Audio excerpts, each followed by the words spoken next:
I'm Tara, and you're listening to You Should Write a Book, the podcast. My brief bio goes like this. I met my husband at a nudist park. Turns out he was a rock star. Our son was an honored guest at our wedding. And then I trained to become a priest. And people responded by saying, you should write a book. In the last episode, you heard about how we met, the run to the border, and the death of his mother. So what happened next? Let's find out, shall we? The death of Chris's mom, Sonia, was, of course, devastating. She and Doug, my father-in-law, had been part of the theatrical community in and around Toronto and were beloved by many. Her funeral, therefore, was an event. While Chris continued working at his new teaching job in Oakville, and Doug made plans for the funeral, it fell to me to, clean the house. Not that it was in terrible shape, but because Sonia had been sick for so long, it just needed some TLC. It must have been February of 1998 by this time. My pregnancy was progressing as expected. But unlike some new moms, I did not glow. I didn't have a lovely little basketball belly. No, I spread out more like a snowman that's beginning to melt. On the day of the funeral, I was accompanied by my mom and my sister Dale. My only memory of that event was meeting Anne, Chris's wife, for the second time. As she and her mom came over and met me and my mom and sister, I said that Drake and I had some news to share. Drake looked at her and said, I'm going to be a big brother. Yes, I was a coward. Chris was more of a coward. But I had waited until there were witnesses to share the news. She was, of course, gracious in the moment. I asked Anne if it was okay if Drake called my sister Auntie Dale and my mom Grandma Shirley. She agreed, but in retrospect, what else was she going to do? She must have felt accosted by all of this new information. To not keep you in suspense, turns out that she and I have a very nice friendship all of these years later, for which I am eternally grateful.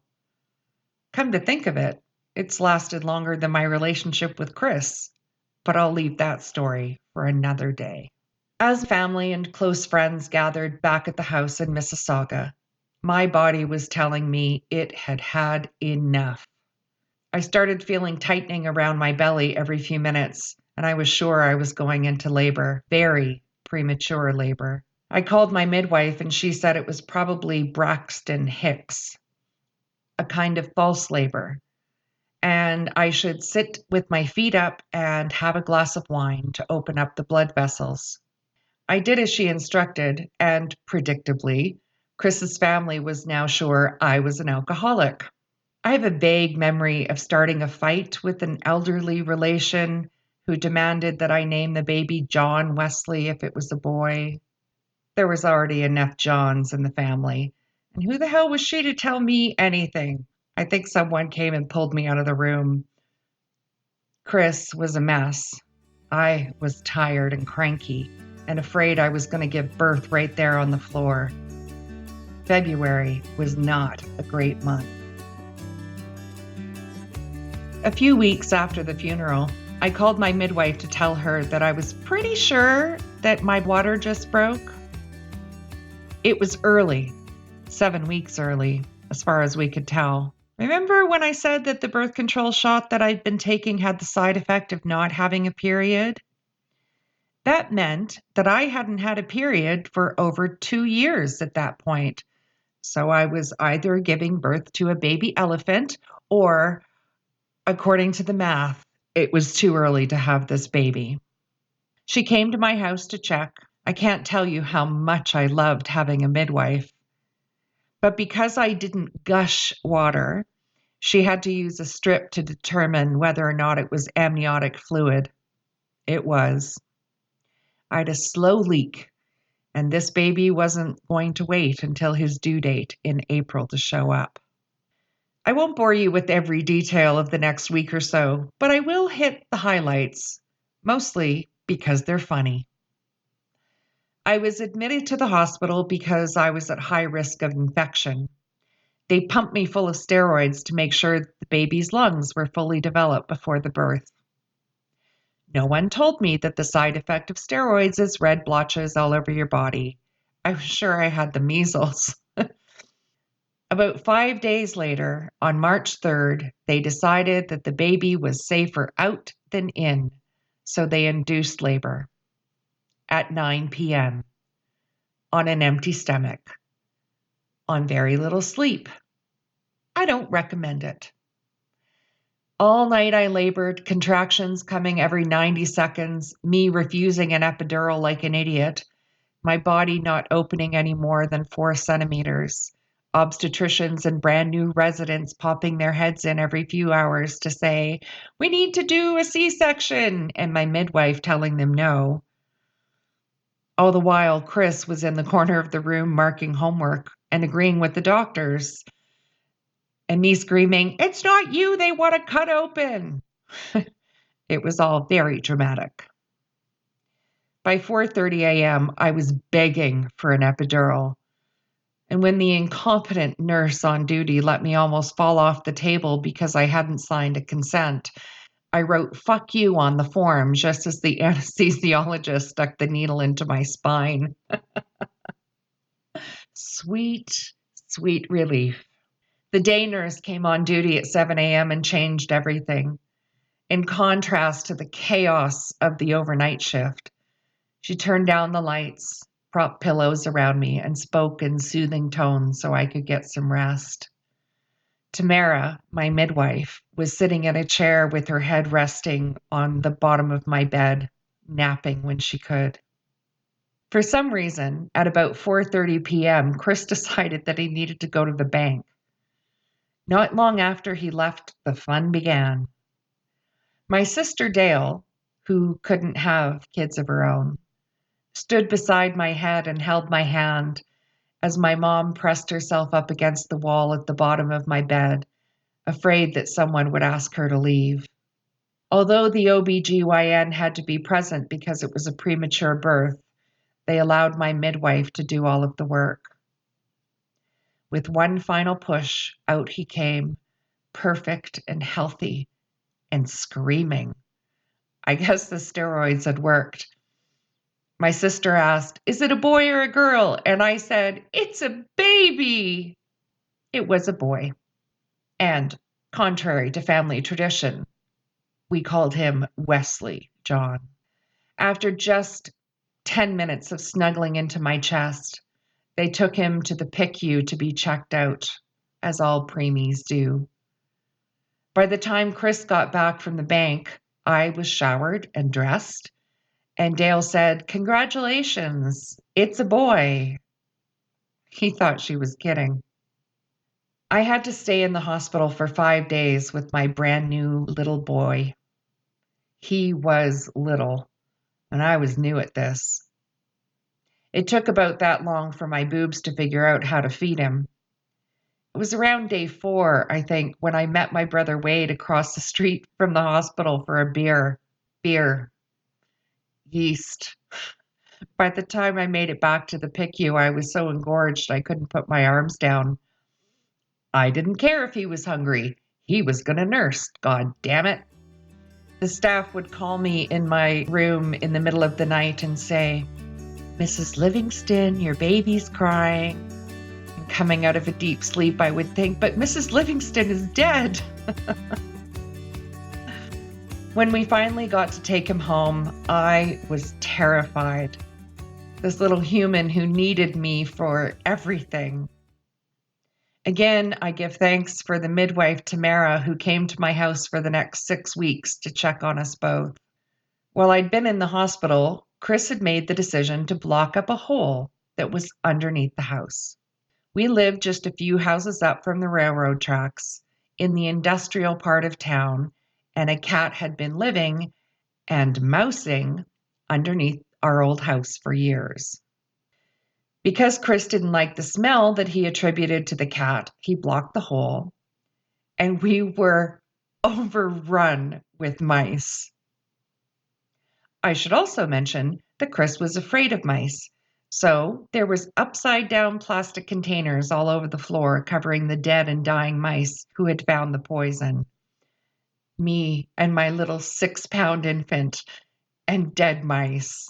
It was delightful. Chris never proposed. We just started planning the wedding.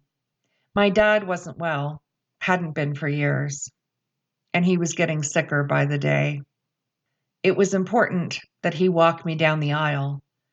So on July 25th of 1998, we made it all legal.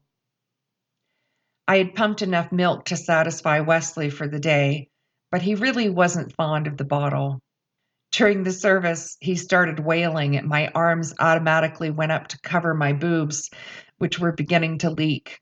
All of my cousins were laughing. After the service, I went to the washroom, took off my dress, and hung it over the bathroom door, and sat with Wesley, feeding and providing me with sweet, sweet relief. Chris's 92-year-old grandmother came in, saw the dress, saw the nursing infant, and guffawed. I was never going to be good enough for this family. We were continuing to go to the nudist park during all of this. In the summer, we had befriended a couple who also had a nursing baby. Found out in a very interesting way that babies don't discriminate between boobs with milk in them.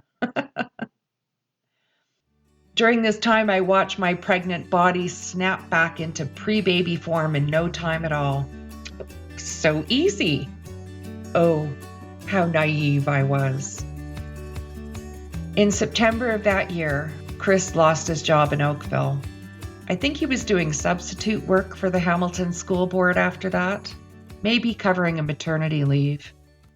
Wesley had weaned himself off the breast by around November. Just after Christmas, I was out having coffee with my friend Arlene, and during the conversation, it occurred to me I was pregnant again. I wanted 2 kids close together, but wow, I didn't even have to try. Wesley's first birthday rolled around, and we had a party at my parents' place. My dad wasn't looking so good. Right after dinner and cake, Mom, uncharacteristically, discreetly asked us all to leave. Not long after we got home, Mom called to say that Dad was in the hospital. You see, he'd been having a heart attack while we were there, but he didn't want to upset anyone. By the next morning, Dad had suffered through a grand mal seizure. His kidneys were failing. His liver was iffy, and he'd had a stroke. This one took out his right side, and he lost his ability to speak, so all he had left was the use of his left leg. He'd lost the use of his left arm years before. For the next few days, I had to rely on friends to look after Wesley to be at the hospital, at the bedside of my dad. My oldest brother, who hadn't had anything to do with my parents for about 10 years, showed up with his wife and after speaking to the doctor came out and declared, "He's gonna live." We, my mom, my sister, and me, knew that my dad didn't want to live anymore. We knew that he had been saying goodbye to us in his own way for over a year. And if he did live, what kind of life would it be? Not able to speak, not able to walk or feed himself. He had been sick and ailing for years, a very long time, and he was tired. Well, my mom had absolute authority over his medical decisions, both by way of being his wife and in writing. The doctors were hesitant to proceed with withdrawing life support without my brother being on board. See, he was responding out of guilt. He needed my dad to live so that he could somehow try to make up for all of the times that he'd been shitty. The rest of us had made our peace. My other two brothers, Wade and Drew, were both far away with work, but they knew what was happening, and while they were sad, they knew that allowing my dad to pass peacefully was the right decision. It was the 11th of March when we turned off the machines. Around his bed stood me, my mom, my sister, my eldest brother and his wife, and my brother Wade's ex-wife, and the parish priest. We wept. We reassured my dad that Mom would be okay, and that Drew and Wade wished that they could be there to say goodbye, and that it was time for him to rest. And so he did. He breathed his last and was at peace. It was the first time I'd ever been in the room with a person who died. And little did I know that it wouldn't be my last. Thanks for taking the time. Thanks for listening. Bye.